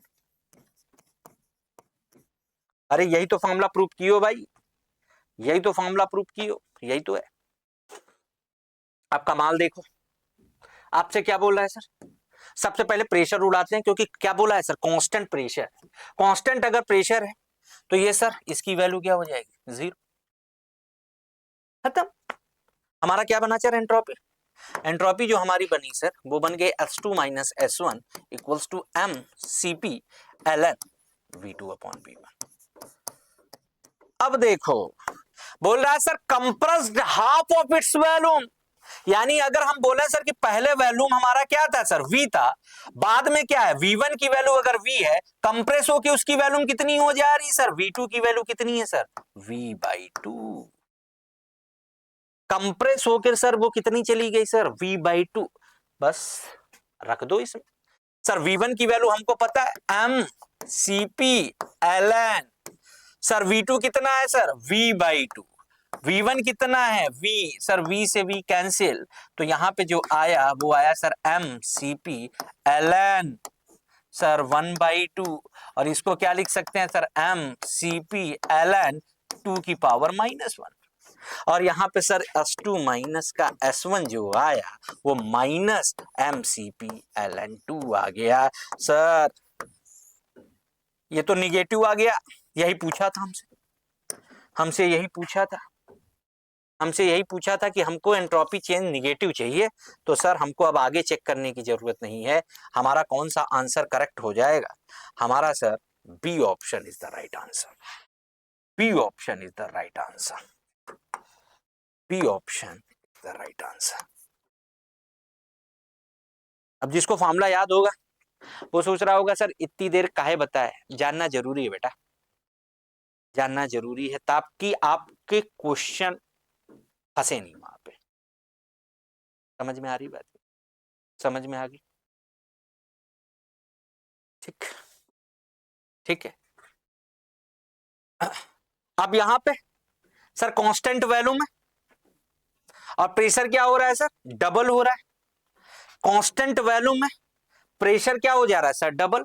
इसी फॉर्मूले से निकालेंगे बेटा, इसी वाले से। सर अब की बार वॉल्यूम डबल हो रहा है, कांस्टेंट वॉल्यूम है, तो ये टर्मोलॉजी क्या हो जाएगी, 0। अरे थर्ड ऑप्शन में देखो ना क्या बोला, कांस्टेंट वॉल्यूम है। कांस्टेंट वॉल्यूम का मतलब क्या हुआ सर, ये 0 हो जाए, और ये 0 हो जाएगा तो ये टर्मोलॉजी बचेगी। और P2 क्या है सर, ट्वाइस हो रहा है। P2 कितना है सर, डबल हो रहा है, यहीं पे लिख देते हैं सर। आपने बताया सर एंट्रोपी का फॉर्मूला हमको याद हो गया, MCV ln P2 upon P1 plus MCP ln V2 upon V1। Volume क्या है, कांस्टेंट, ये टर्म 0, और सर P2 की वैल्यू कितनी हो रही सर, डबल हो रही है। तो P2 अगर डबल हो गया यहाँ पे ये से ये, तो ln 2 यानी ये वैल्यू तो पॉजिटिव आ जाएगी, तो ये भी ऑप्शन नहीं होगा क्योंकि वैल्यू पॉजिटिव आ रही। और यहां पे sir expand adiabatically, expand adiabatically, यानी हीट इंटरेक्शन जीरो है। तो पॉजिटिव किसमें, निगेटिव किसमें आएगा सर? निगेटिव सिर्फ सर बी ऑप्शन में आएगा। निगेटिव सिर्फ किसमें आ रहा है सर? बी ऑप्शन में। मतलब बहुत अच्छा क्वेश्चन ये लगा। सारे कॉन्सेप्ट आपको पता होने चाहिए, तो सारे फार्मूले आपको क्या होने चाहिए सर? पता होने चाहिए। तो आई होप, मैं उम्मीद कर सकता हूं कि अब ये फार्मूले आपको पता ही होंगे। मतलब ये फार्मूला, तीन फार्मूले आपको इसमें पता होने चाहिए। दूसरा, आप ये तो जो आपको याद ही है सर, ds इक्वल्स टू क्या है सर? ये आपको पता है sir, mcv ln T2 upon T1 plus r ln V2 upon V1। Third sir, ds हमको पता है सर क्या? mcp ln T2 upon T1 minus r ln P2 upon P1। ये तीनों फार्मूले आपको क्या होने चाहिए? पता होने चाहिए। ये तीनों के तीनों फार्मूले आपको क्या होने चाहिए सर? पता होने चाहिए, टिप्स पे होने चाहिए। ठीक बात है। चलो आओ आगे क्वेश्चन करते हैं भाई। चलो ये बताओ फटाफट, अब फटाफट बताओ। अब गेट 2010 का क्वेश्चन है,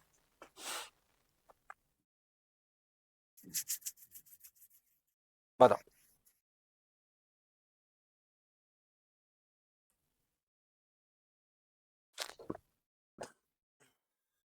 बताइए।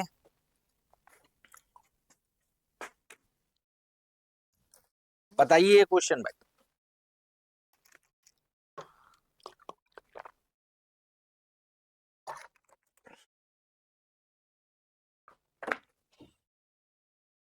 क्या बोला sir? Consider the following two process. A heat source है जो 1200 केल्विन पे है, losses 2500 kilo joule of heat to the sink 800 kelvin. तो पहला केस बना लेते हैं, ध्यान से सुनना फटाफट। ऐसे है ये, यहां पे टेम्परेचर कितना है भाई? 1200 केल्विन। यहां पे कितना है सर? 800 केल्विन। 800 केल्विन। और यहां से कितना निकल रही है सर हीट? 2500 kilo joule. ये पहला केस था। दूसरे में क्या हो रहा है सर? ए हीट सोर्स 800 केल्विन, लॉसेस 2000, यानी यहां पे सर क्या है? 800 है। और सिंक टेम्परेचर कितना है? सिंक टेम्परेचर आपका कितना है सर? 500 केल्विन। सिंक टेम्परेचर आपका सर 500 केल्विन है। और क्या हो रही है भाई? 2000 किलो जूल यहां से आ रही है। अब आपको यह बताना है, क्या बताना है आपको? ये तो देख लो। आपको यह बताना है कि सर आपको इररिवर्सिबिलिटी बतानी। कौन इररिवर्सिबल होगा? कौन ज्यादा इररिवर्सिबल होगा? प्रोसेस 1, प्रोसेस 2, या दोनों इक्वल इररिवर्सिबल होंगे? सर ये क्या है? जब हम किसी इंजन की बात कर रहे हैं तो ये क्या है सर? क्या है? हम एंट्रोपी इसमें कैसे निकालेंगे सर? एंट्रोपी हम निकालेंगे सर सिस्टम के लिए। वो क्या होता है सर? सिस्टम के लिए जो एंट्रोपी निकालेंगे सर, एस जनरेशन तो जीरो हो जाएगा। तो सर जो एंट्रोपी हमारी आएगी डीएस, वो डिपेंड करेगी सर किस पे? डेल क्यू बाई टी पे। इंटरनल इररिवर्सिबिलिटी क्या हो जाएगी सर? जीरो। अरे समझ लो, इंटरनल इररिवर्सिबिलिटी क्या हो जाएगी? Zero, S generation zero. तो जो सिस्टम की एंट्रोपी होगी वो किस पे डिपेंड करेगी sir? D Q by T पे। और ये डेल क्यू बाई टी जो होगा वो सर दो के लिए होगा। कैसे भाई? ये टेम्परेचर T1, यहां से हीट क्या हो रही है सर? यहां से हीट निकल रही है। यहां से क्या हो रही है सर? हीट निकल रही है, इससे हीट लॉस हो रही है। और हीट लॉस हो रही है यानी इसको मैं ये लिख सकता हूं, इससे हीट निकल रही है। कितनी हीट सर? माइनस, क्योंकि इससे हीट निकल रही है। सप्लाई होता तो पॉजिटिव, लॉस हो रहा है तो निगेटिव। तो हमने लिखा सर माइनस का 2500 अपॉन टेम्परेचर कितना है सर? 1200 केल्विन सर, प्लस इसमें क्या आ रहा है सर? हीट आ रहा है, हीट आ रहा है। और हीट जब सप्लाई होती है तो क्या होती है सर? Value positive. तो हमने लिखा सर यहाँ पे 2500 पॉजिटिव अपॉन टेम्परेचर कितना है सर? 800 केल्विन। सॉल्व करो सर इसको। सॉल्व करोगे तो ये वैल्यू कितनी आ जाएगी? लगभग आ जाएगी सर 1.04। कितनी आ जाएगी सर? 1.04 आ जाएगी। क्लियर है? क्लियर है? अब सर इसी के लिए यहां भी कर लो सर। इसके लिए भी जब हम डीएस लिखेंगे तो यही लिखेंगे। यहां से हीट आ रही है कितना सर 2000 किलो जूल, तो हमने क्या लिखा सर लॉस हो रहा है तो माइनस का 2000। टेम्परेचर कितना है सर 200 है सर, प्लस इसमें हीट अंदर आ रही सप्लाई हो रही, तो ये कितना हो गया सर पॉजिटिव का 2000 अपॉन यहां पे सर कितना है टेम्परेचर 500। सॉल्व कर लो, सॉल्व कर लो भाई। जब सॉल्व करोगे तो आई होप डी एस जो 1.05 आ जाएगा, 1.05 आ जाएगा। तो किसकी वैल्यू ज्यादा है, किसकी वैल्यू ज्यादा है 1.5 आ जाएगा, लगभग 1.5। कैलकुलेशन चेक कर लेना भाई, कैलकुलेशन चेक कर लेना, ठीक है। तो ये किसकी वैल्यू ज्यादा आ जाएगी सर, इस वाले की ज्यादा है। तो सर डीएस सेकेंड वाला ग्रेटर है डीएस फर्स्ट वाले से। और आपको बताया सर इररिवर्सिबल के लिए क्या होना चाहिए, ग्रेटर देन 0। ये इररिवर्सिबल के लिए तो जो जितना ज्यादा बड़ा वैल्यू होगा उतना ही इररिवर्सिबल होगा। तो सेकंड वाला सर ज्यादा वैल्यू है फर्स्ट वाले से, तो सर सेकंड वाला यानी सेकंड प्रोसेस मोर इररिवर्सिबल।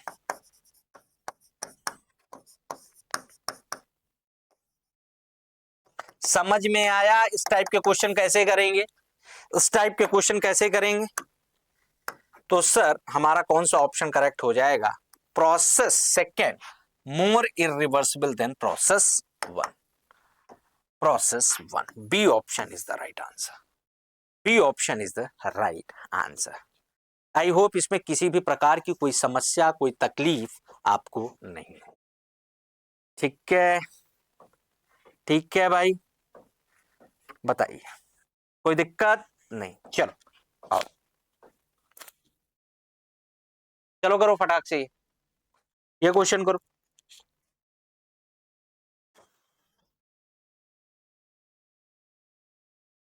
करो भाई ये क्वेश्चन। क्या बोल रहा है सर, बोल रहा है सर कि 90 किलोग्राम ऑफ आइस को at 0 degree Celsius are completely melted. ठीक है, मेल्ट कर दिया भाई 0 डिग्री सेल्सियस आइस को मेल्ट किया। Find the entropy change in kilo joule kelvin if, जो T2 टेम्परेचर है सर वो 0 डिग्री सेल्सियस है, लेटेंट हीट ऑफ फ्यूजन की जो वैल्यू दी है सर वो 318.5 किलो जूल केजी केल्विन है। किलो जूल क्या है सर, केजी केल्विन है। तो आपको बताना है सर हमको एंट्रोपी, आपको हमको क्या बताना है सर, एंट्रोपी बतानी है।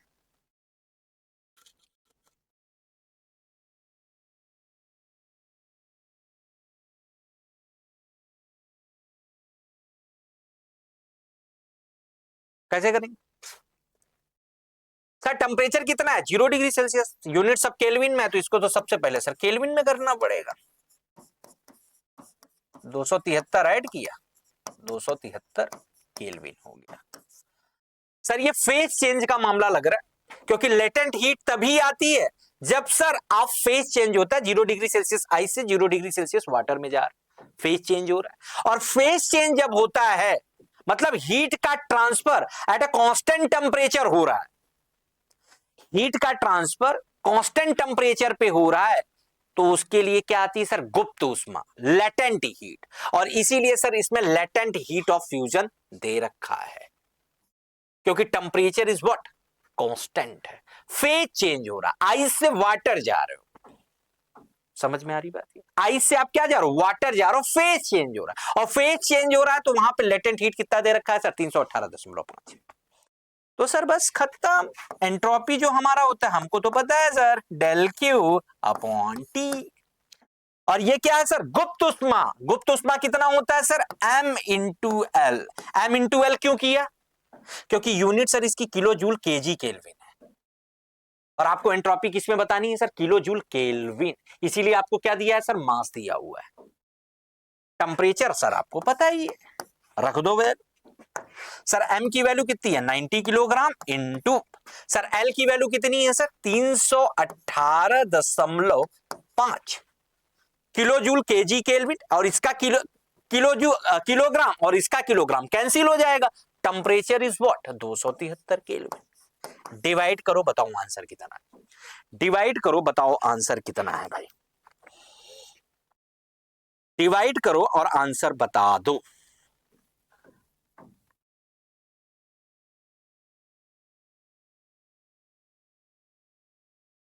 डिवाइड करो और आंसर बताओ भाई, फटाफट बताओ। क्वेश्चन कॉन्सेप्ट समझ में आया कि नहीं समझ में आया, ये बताइए, ये बताइए आप।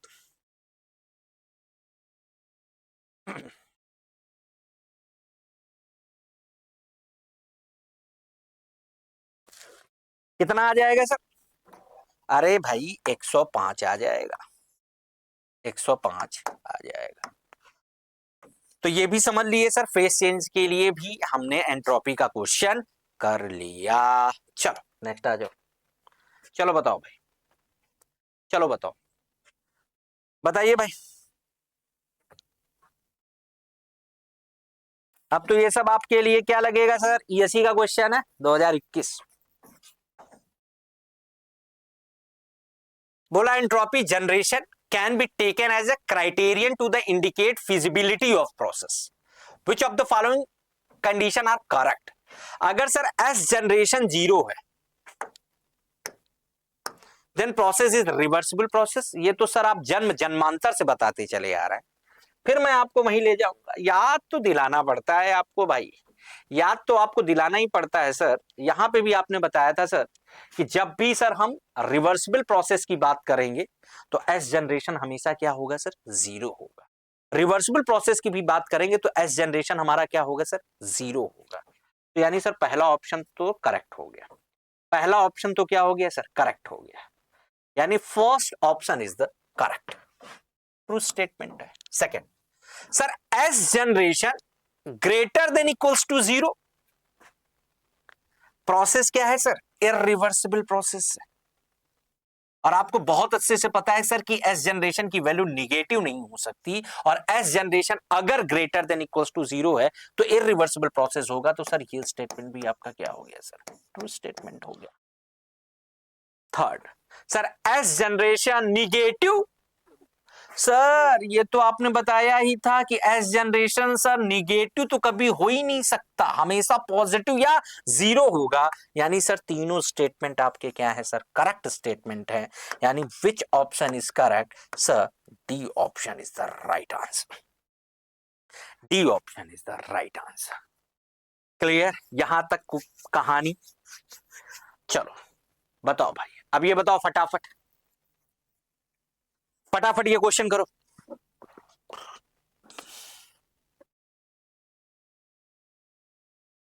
फटाफट ये क्वेश्चन करिए।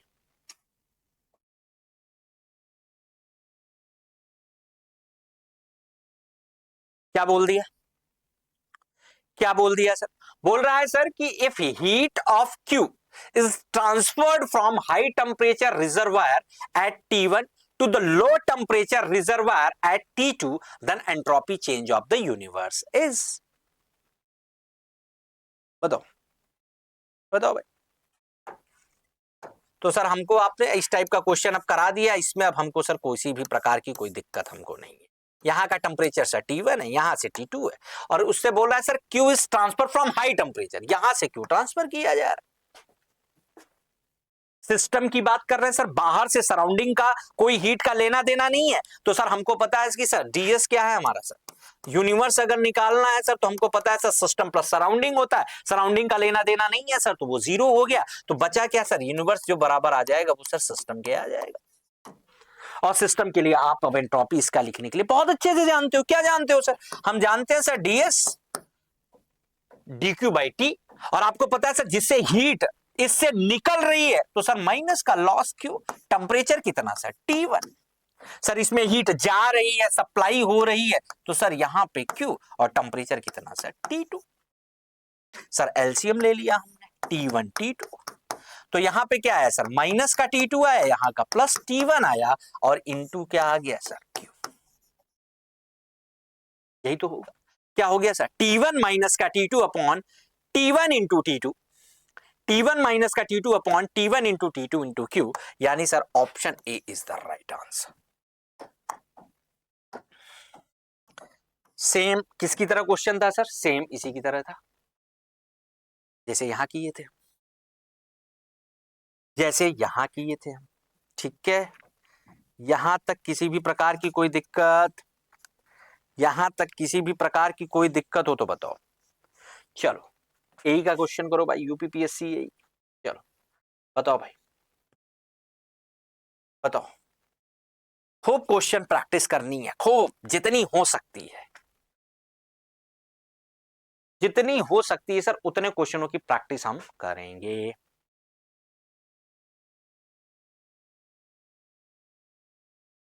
क्या बोला सर?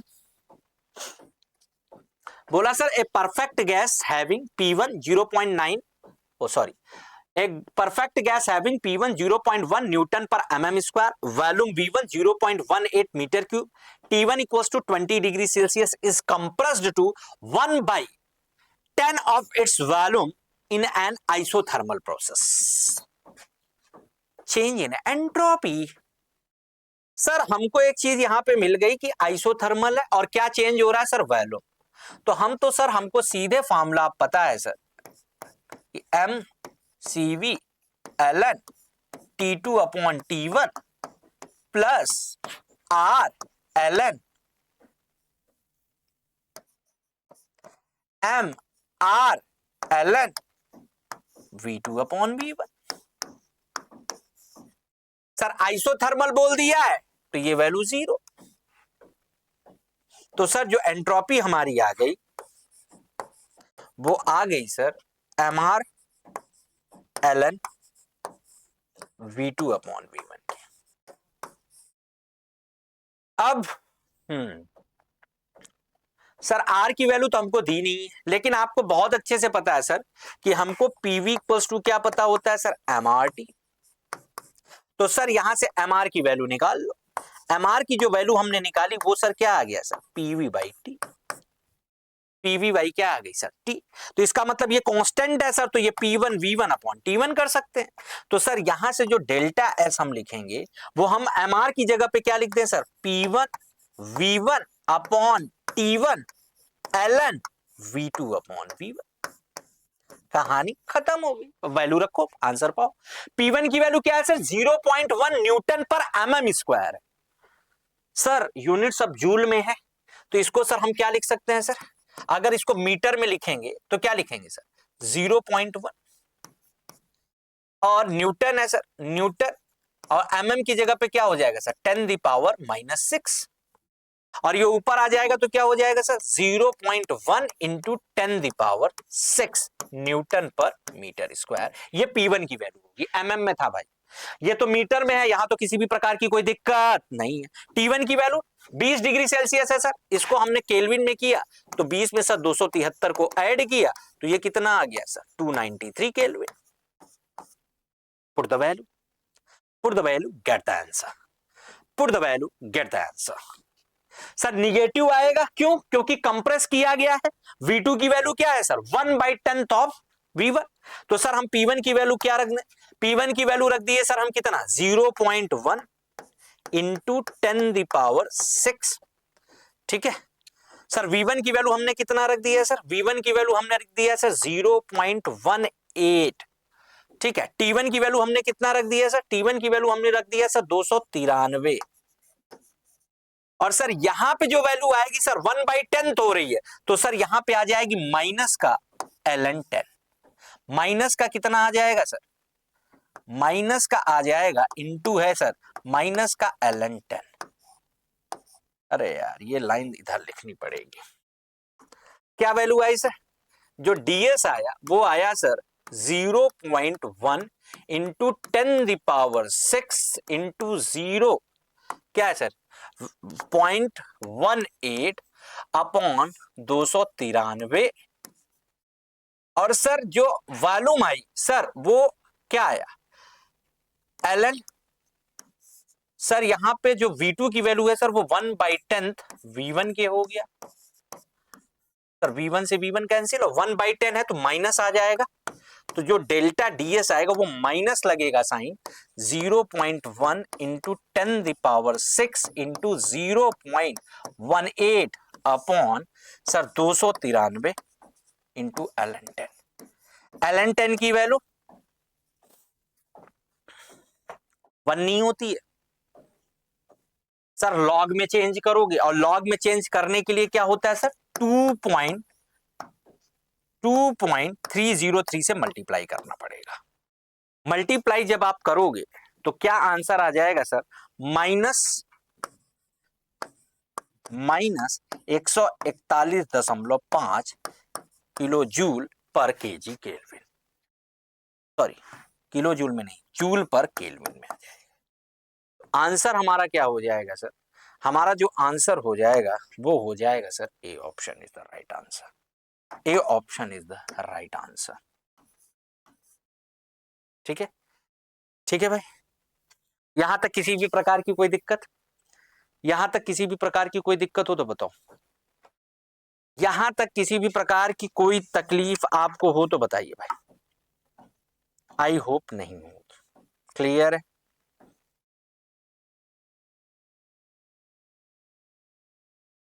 चलें आगे, चलें आगे। तो देखो अब क्या है, एक बात ध्यान से सुन लो, क्योंकि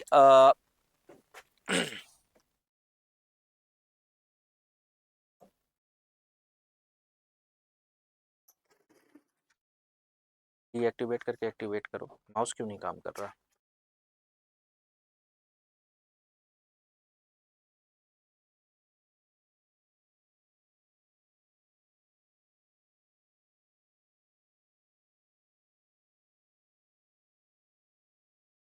हम्म, तो अब क्या करना है सर, मैं थोड़ा सा, कल क्लास लाइव नहीं हो पाएगी, थोड़ा सा मेरे को काम है, तो मैं थोड़ा बाहर जा रहा हूँ। मंडे को फिर से आपकी चलेगी, और मैं आपको ये बता दे रहा हूं,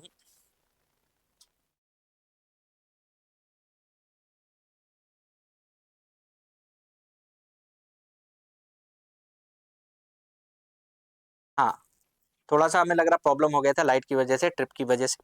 तो मैं ये बता रहा हूँ कि सर हम लोगों ने एंट्रोपी में अच्छे क्वेश्चन किए, और भी अच्छे क्वेश्चन कुछ करेंगे, और एंट्रोपी के बाद सर यूट्यूब पे आई होप पर्याप्त डेमो हो गया, पर्याप्त डेमो हो गया कि किस टाइप के क्वेश्चन आपको इस बैच में कराए जाएंगे। ठीक है, तो मैं आपसे यही आशा करता हूं कि आपको आई होप सारी चीजें समझ में आ रही है। और अब आपको क्या करना है सर, इस 2 दिन में सर आप रहेंगे नहीं, मैं मंडे से क्लास फिर ले रहा हूं, लाइव आएंगे और एंट्रोपी पढ़ा के उसको खत्म करेंगे। फिर जो सब्जेक्ट हम कर रहे हैं उसके साथ साथ सर प्रीवियस ईयर के क्वेश्चन करना बहुत जरूरी है।